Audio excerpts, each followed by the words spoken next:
Good morning. मैं अनुपमा अग्रवाल, प्रवक्ता रसायन। आज हम पढ़ेंगे यूनिट फर्स्ट परमाणु संरचना का अगला टॉपिक विलयन। आप सभी जानते हैं कि विलयन हमें जो पानी दिया जाता है वो एक ही पदार्थ होता है, वो विलयन नहीं कहलाता। लेकिन जब हम चाय पीते हैं या कोल्ड ड्रिंक पीते हैं तो आप उसे क्या कहेंगे? हमारी रसायन की भाषा में उसे कहते हैं विलयन। आप उसे चाय या कोल्ड ड्रिंक कहेंगे, लेकिन वो रसायन शास्त्र की भाषा में है विलयन, सॉल्यूशन। तो क्या हुआ सॉल्यूशन? जैसे चाय है या कोल्ड ड्रिंक है, इसमें क्या पदार्थ मिले होते हैं? दो या दो से अधिक पदार्थ मिले होते हैं और दोनों ही एक जैसी अवस्था में होते हैं। या तो ये पूरा ठोस होता है या पूरा द्रव होता है। तो हम विलयन को क्या परिभाषा देंगे? दो या दो से अधिक पदार्थों का समांगी मतलब एक जैसा, जिसमें दोनों की अवस्था एक जैसी हो। दो या अधिक पदार्थ जो भी मिले हों उनकी अवस्था, स्टेट, फिजिकल स्टेट एक जैसी हो, तो ये विलयन कहलाता है। ये चीज कहलाती है समांगी। तो दो या दो से अधिक पदार्थों का समांगी मिश्रण विलयन कहलाता है। अगर आपको समझ में विलयन किसे कहते हैं? जैसे कोल्ड ड्रिंक या चाय। कोल्ड ड्रिंक में क्या पदार्थ मिला होता है? एक पानी और एक उसमें चीनी और दूसरा खट्टा करने के लिए नींबू या और भी कोई साइट्रिक पदार्थ। तो तीन पदार्थों का मिश्रण हो गया। इसी प्रकार चाय में पानी, दूध, चाय पत्ती, चीनी। तो ये क्या है? दो या दो से अधिक पदार्थों का एक जैसा मिश्रण, लिक्विड है पूरा, तो ये एक जैसा या समांगी मिश्रण विलयन कहलाता है। तो क्या परिभाषा हुई विलयन की? दो या दो से अधिक पदार्थों के समांगी मिश्रण को विलयन कहते हैं। या हम इसे अनदर वे, दूसरे रूप में कह सकते हैं, विलयन वह समांग मिश्रण है जिसमें एक पदार्थ में को दूसरे पदार्थ में मिलाया जाता है, घोला जाता है या विलय किया जाता है। इसमें से घुला हुआ पदार्थ दूसरे पदार्थ के अणुओं अथवा आयनों के रूप में रह सकता है, लेकिन इनकी एक ही अवस्था होती है, या तो वो आयनों के रूप में होता है या अणुओं के रूप में। उदाहरण के द्वारा हम और इसे पढ़ेंगे। जैसे आप पानी में नमक मिला देते हैं, तो पानी में नमक, पानी क्या हो गया? अधिक मात्रा में, और इसमें दूसरा पदार्थ क्या हो गया? कम मात्रा में। या पानी में शक्कर, चीनी क्या हो गई? ठोस या कम मात्रा में, और पानी क्या हो गया? विलायक, अधिक मात्रा में। तो इस प्रकार का मिश्रण, इसमें दोनों एक जैसे घुलकर एक दूसरे में समा जाते हैं, तो ये समांगी मिश्रण कहलाता है। तो विलयन दो या दो से अधिक पदार्थों का समांगी मतलब एक जैसा मिश्रण क्या कहलाता है? विलयन। या हम कह सकते हैं कि विलयन में विलय के कण जो होते हैं, जैसे आपने नमक और शक्कर मिलाया, इनका आकार क्या होता है? लगभग 10⁻⁻7 से लेकर 10⁻⁻8 सेंटीमीटर तक होता है। इससे अधिक भी हो सकता है और इससे कम भी हो सकता है, लेकिन हम ये मानते हैं कि मिनिमम इतना तो होता ही है। जब कोई विलयन दो पदार्थों से मिलकर बनाया जाता है तो हम उसे क्या कहते हैं? समांगी मिश्रण। या हम क्या कहते हैं उसे? द्विआंगी समांगी विलयन। द्विआंगी मतलब दो पदार्थों से मिलकर बनाया हुआ विलयन। ये सबसे सामान्य विलयन का उदाहरण है, जिसे हम द्विआंगी विलयन कहते हैं। ज्यादातर विलयन दो पदार्थों को मिलाकर बनाया जाता है, जैसे मैंने अभी आपको उदाहरण में भी बताया था, पानी में नमक और पानी में शक्कर। और इसी प्रकार जब कोई विलयन तीन पदार्थों से मिलाकर बनाया जाता है, जैसे शिकंजी, जिसमें पानी होता है, चीनी होती है और नींबू होता है, तो इस प्रकार के विलयन को हम कहते हैं त्रिआंगी विलयन। तो द्विआंगी विलयन कितने पदार्थों से मिलकर बना होता है? दो पदार्थ। सामान्यतः हम विलयन के बारे में, द्विआंगी विलयन के बारे में ही पढ़ते हैं, क्योंकि ये पदार्थ दो पदार्थों से मिलकर बना होता है। इसमें एक पदार्थ कहलाता है विलय पदार्थ और दूसरा पदार्थ कहलाता है विलायक। वे पदार्थ जो थोड़ी मात्रा में होता है, कम मात्रा में होता है, वो कहलाता है विलय, सॉल्यूट। और वह पदार्थ जो अधिक मात्रा में होता है, दूसरे पदार्थ को अपने में घोल लेता है, वो कहलाता है विलायक, सॉल्वेंट। इसमें हम सबसे पहले पढ़ेंगे विलायक। विलयन का वह घटक जो अधिक अनुपात में उपस्थित होता है वो क्या कहलाता है? विलायक। और ये घटक दूसरे पदार्थ को अपने में विलय कर लेता है, घोल लेता है या मिला लेता है, विलायक कहलाता है। इसी प्रकार दूसरा पदार्थ क्या कहलाता है? विलय, सॉल्यूट। वे घटक जो कम मात्रा में होता है और अधिक अनुपात वाले घटक में घुल जाता है, मिल जाता है, विलय कहलाता है। तो विलयन के कितने विलयन किन चीजों से मिलकर बना होता है? दो चीजों से, एक विलय और एक विलायक। विलय वे घटक जो कम मात्रा में होता है, घटक मतलब कंपोनेंट, और वे घटक जो अधिक मात्रा में होता है वो कहलाता है विलायक। जनरली हम विलायक के रूप में लिक्विड द्रव का ही इस्तेमाल करते हैं, लेकिन आगे हम उदाहरण में पढ़ेंगे कि विलयन बहुत तरह के बनाए जाते हैं। जैसे हम इसको एक उदाहरण से समझते हैं, नमक। नमक क्या हो गया? विलय। और विलायक क्या हुआ? पानी। तो नमक को जब हम पानी या जल में मिलाते हैं तो विलयन बनाते हैं। इसमें नमक क्या कहलाता है? विलय पदार्थ, और जल क्या कहलाता है? विलायक। इस प्रकार से ये नमक और जल का विलयन बन जाता है।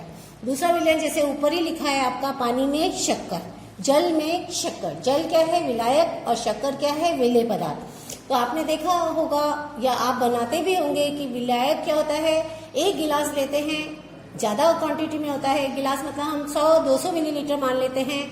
और विलय शक्कर क्या होती है? 1 चम्मच मीन्स हम मान लेते हैं 10 ग्राम। तो विलय की मात्रा कम होती है, विलायक की मात्रा अधिक होती है, ये कहलाता है विलयन। जब विलायक तथा विलय पदार्थ मिलाकर के कोई विलयन एक बार बना लिया जाता है तो विलयन में ये दोनों घटक अब एक दूसरे से अलग नहीं होते हैं और इन दोनों की अवस्था एक ही हो जाती है। या तो दोनों लिक्विड हो जाते हैं, या दोनों सॉलिड हो जाते हैं, या सेमी सॉलिड अर्ध ठोस हो जाते हैं। और इन दोनों पदार्थों के गुण धर्म अब अलग अलग नहीं रहते हैं, दोनों के गुण धर्म एक ही हो जाते हैं। अब हम इसमें से विलय और विलायक को अलग अलग पृथक नहीं कर सकते हैं। अर्थात हम ये कह सकते हैं कि विलयन में ना तो विलय को हम पहचान सकते हैं, ना विलायक को पहचान सकते हैं। विलयन बनने के बाद ये दोनों एक ही अवस्था में आ जाते हैं और इन दोनों के गुण धर्म भी बदल जाते हैं। सिर्फ किसके गुण धर्म रहते हैं? कैरेक्टरिस्टिक प्रॉपर्टी किसकी रहती है? विलयन की। अब विलयन के प्रकार बनाने के आधार पर और अवस्था मीन्स ठोस, द्रव, अवस्था 3 होती है, ठोस, द्रव और गैस। तो बनाने के आधार पर हम उसमें क्या क्या मिला रहे हैं और अवस्था के आधार पर, भौतिक अवस्था के आधार पर विलयन 2 प्रकार के होते हैं। अवस्था के आधार पर विलयन के प्रकार और उनका उदाहरण। अवस्था की विलयन में ठोस अवस्था में है, द्रव अवस्था में है या क्या अवस्था है, उसके आधार पर विलयन 9 प्रकार के होते हैं। जैसे सबसे पहला गैस का गैस में, इसका सबसे अच्छा उदाहरण है एटमॉस्फेयर में उपस्थित, वातावरण में उपस्थित वायु। वायु में क्या होते हैं? बहुत सारी गैसेस, जैसे ऑक्सीजन है, कार्बन डाइऑक्साइड है, नाइट्रोजन है, ये सब आपस में मिली रहती है। दूसरा, गैस को द्रव में मिलाना। आप कोल्ड ड्रिंक पीते हो, कोल्ड ड्रिंक में जल में क्या मिलाया जाता है दूसरे पदार्थों के साथ? कार्बन डाइऑक्साइड, ठीक है। तो ये हो गया गैस का द्रव। इसी तरह से जल में ऑक्सीजन मिली घुली हुई रहती है, तो गैस का द्रव में मिश्रण। दूसरा होता है, तीसरा है गैस का ठोस में। हाइड्रोजन गैस को वेल्डिंग के लिए जब काम में लेते हैं तो इसमें पैलेडियम मिला देते हैं, तो ये कहलाता है गैस का ठोस में मिश्रण, ठीक है। क्या है? हाइड्रोजन गैस को पैलेडियम ठोस में मिलाकर के बनाया गया मिश्रण। इसी तरह से हम उसको उल्टा कर देते हैं। हमने जैसे गैस शुरू में ली, अब हम क्या करते हैं? गैस की जगह पर द्रव शुरू में ले लेते हैं। तो बस इसका नेक्स्ट क्या होगा? द्रव का द्रव में, द्रव के द्रव में बहुत सारे हैं। जैसे हम अल्कोहल में पानी मिला देते हैं या नींबू का रस हम किस में मिला देते हैं? जल में मिला देते हैं। ये द्रव का द्रव में मिश्रण। दूसरा, द्रव का ठोस में मिश्रण, ये सेमी लिक्विड बनता है। मरकरी है, जैसे मरकरी में हम क्या मिला देते हैं? सिल्वर। तीसरा है द्रव का ठोस। द्रव का ठोस में क्या हो गया? मरकरी और सिल्वर। फिर इसी तरह से हम क्या करते हैं? शुरू में ठोस ले लेते हैं। ठोस का गैस मिलाकर क्या बन जाता है? आपका धुआं, स्मोक, फॉग। ये क्या होता है? कण, और इसमें कार्बन डाइऑक्साइड या गैसेस मिली रहती हैं, तो ये मिश्रण कहलाता है ठोस का गैस में मिश्रण। फिर नेक्स्ट है ठोस का द्रव, क्योंकि तीनों अवस्थाओं को हम तीनों अवस्थाओं के साथ मिलाएंगे तो इस प्रकार से 9 मिश्रण बन जाते हैं। ठोस का द्रव में क्या हो गया? ठोस नमक, हम उल्टा कर देते हैं, जल प्लस नमक की बजाय क्या कर देते हैं? नमक प्लस जल। फिर ठोस का ठोस में, ठोस का ठोस में आप कौन सा उदाहरण दोगे? जैसे इसका सबसे अच्छा उदाहरण जो आप सब लोग काम में लेते हो रेगुलर, स्टील। स्टील क्या है? लोहा प्लस कार्बन, या तरह तरह के स्टील आते हैं, निकल, पैलेडियम, वेनेडियम मिला होता है, क्रोमियम स्टील होता है, क्रोम स्टील के नाम से जाना जाता है। तो इस तरह से, या हम कहते हैं मिश्र धातु, एलॉय। एलॉय में जैसे पीतल, पीतल किसकी मिश्र धातु है? कॉपर और जिंक की। इसी तरह से हम कहते हैं जर्मन सिल्वर या कांसा, कांसा किसकी मिश्र धातु है? कॉपर, टिन और जिंक, तीन धातुएं इसमें मिली रहती हैं। तो ये क्या हो गया? ठोस का ठोस में मिश्रण है सभी ये मिश्रण। लेकिन सबसे सामान्य मिश्रण है जल में कोई भी पदार्थ को मिलाकर के ठोस या द्रव मिलाकर के बनाया गया मिश्रण विलयन कहलाता है। आपको अब तक समझ में आ गया होगा विलयन किसे कहते हैं? दो या दो से अधिक पदार्थों के समांगी मतलब एक जैसा मिश्रण को हम विलयन कहते हैं। अब इसी के साथ साथ ये तो अवस्था के आधार पर हो गया। अब हम क्या करते हैं? बनाने के आधार पर, बनाने के आधार पर मतलब हम इसको किस तरीके से बनाते हैं। जैसे आपको मैंने अभी एग्जाम्पल दिया, हम पानी में चीनी मिला रहे हैं, लेकिन हम पानी में 100 मिलीलीटर में 1 चम्मच चीनी मिला रहे हैं, 2 मिला रहे हैं, 3 मिला रहे हैं, या बहुत सारी मिला रहे हैं। अगर हमने 1 चम्मच से कम चीनी मिलाई तो वो कैसा विलयन बनेगा? उसमें हल्का सा मामूली सा चीनी का स्वाद आएगा। तो इस प्रकार के विलयन को हम क्या कहते हैं? तनु विलयन, डाइल्यूट सॉल्यूशन। वे विलयन जिसमें विलेय पदार्थ बहुत कम मात्रा में मिलाया जाता है वो विलयन कहलाता है तनु विलयन। दूसरा, इसी तरह से अगर हम चीनी की मात्रा काफी अधिक कर दें, बहुत अधिक नहीं, थोड़ी सी अधिक कर दें, ज्यादा कर दें, तो क्या होगा? हमें पानी में चीनी का स्वाद आने लगेगा। तो इस प्रकार का विलयन क्या कहलाएगा? सांद्र विलयन, कंसंट्रेट सॉल्यूशन। जिसमें वे विलयन जिसमें विलेय पदार्थ अधिक मात्रा में होता है वो विलयन कहलाता है सांद्र विलयन। अब सांद्र विलयन क्या होता है? 2 तरह का होता है, एक संतृप्त विलयन और एक असंतृप्त विलयन। संतृप्त विलयन सैचुरेटेड सॉल्यूशन, मतलब इसे हम अलग अलग भी पढ़ सकते हैं और एक साथ सांद्र विलयन में भी पढ़ सकते हैं। संतृप्त विलयन अर्थात विलेय पदार्थ इतनी मात्रा में विलेय हो कि और विलेय पदार्थ उसमें घोला ना जा सके, इस प्रकार का विलयन कहलाता है। विलायक में मिलाया हुआ विलेय पदार्थ संतृप्त विलयन, सैचुरेटेड सॉल्यूशन। अगर हम इसमें और अधिक मात्रा में विलेय पदार्थ को मिला देते हैं, लगातार विलेय पदार्थ को मिला सकते हैं, तो ये विलयन कहलाता है असंतृप्त विलयन, अनसैचुरेटेड सॉल्यूशन। अर्थात इसमें अभी विलेय पदार्थ हम अपनी मर्जी के हिसाब से और मिला सकते हैं, मर्जी के हिसाब से या बनाने के आधार पर और विलेय पदार्थ को इसमें मिलाया जा सकता है, थोड़ा या अधिक। और एक अति संतृप्त विलयन होता है कि हम विलेय को मिलाते जा रहे हैं, वो घुलता जा रहा है और एक अवस्था ऐसी आती है कि अब वो उसमें घुलता नहीं है, अपनी ठोस अवस्था में ही नीचे पड़ा रहता है। इस प्रकार का विलयन कहलाता है अति संतृप्त विलयन, सुपर सैचुरेटेड सॉल्यूशन। तो कितने प्रकार के विलयन हो गए? तनु विलयन, सांद्र विलयन, संतृप्त विलयन, असंतृप्त विलयन और अति संतृप्त विलयन, 5 प्रकार के विलयन हो गए। अब हम विलयन को बनाते कैसे हैं? विलयन को किस प्रकार बनाया जाएगा? विलयन कैसे बनेगा? हम ये देखते हैं कि पदार्थ के अणुओं का क्या होता है, ये आपस में, विलेय के अणु जो होते हैं आपस में आंतरिक आकर्षण बलों के द्वारा, आणविक बलों के द्वारा बंधे रहते हैं। और इसी तरह से जब इसको किसी विलायक में मिलाया जाता है तो विलेय के कण विलायक के कणों के साथ आपस में मिल जाते हैं, विलायक के कणों में फैलते हैं और उसमें घुल मिल जाते हैं।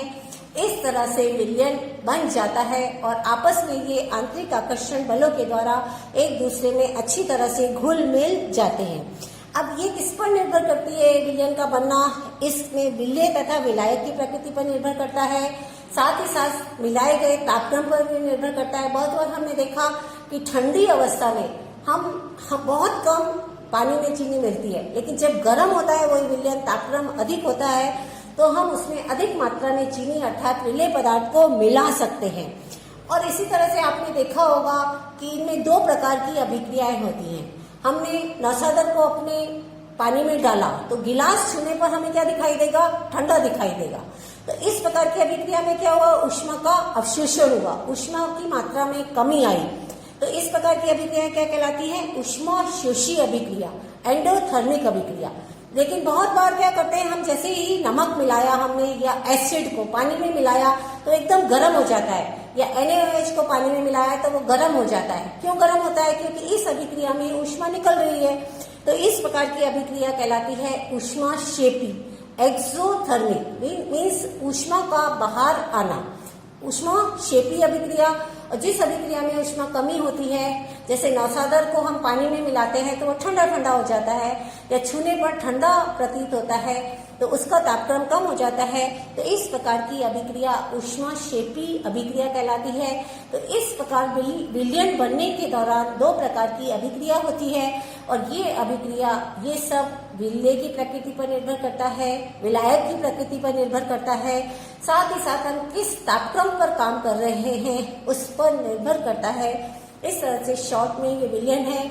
इसके बाद हम पढ़ेंगे नेक्स्ट टॉपिक में सांद्रता किसे कहते हैं और सांद्रता की क्या क्या इकाइयां हैं, ये सब हम अपने अगले टॉपिक में पढ़ेंगे। उम्मीद है आपको समझ में आ गया होगा। मैं आपको ब्रीफ वापस कर देती हूँ एक बार।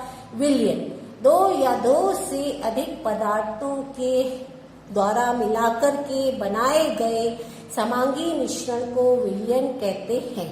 समांगी जिसमें एक ही अवस्था हो, होमोजीनियस, एक जैसा दिखे। और अवस्था, तीन प्रकार की अवस्थाएं होती हैं, ठोस, द्रव और गैस।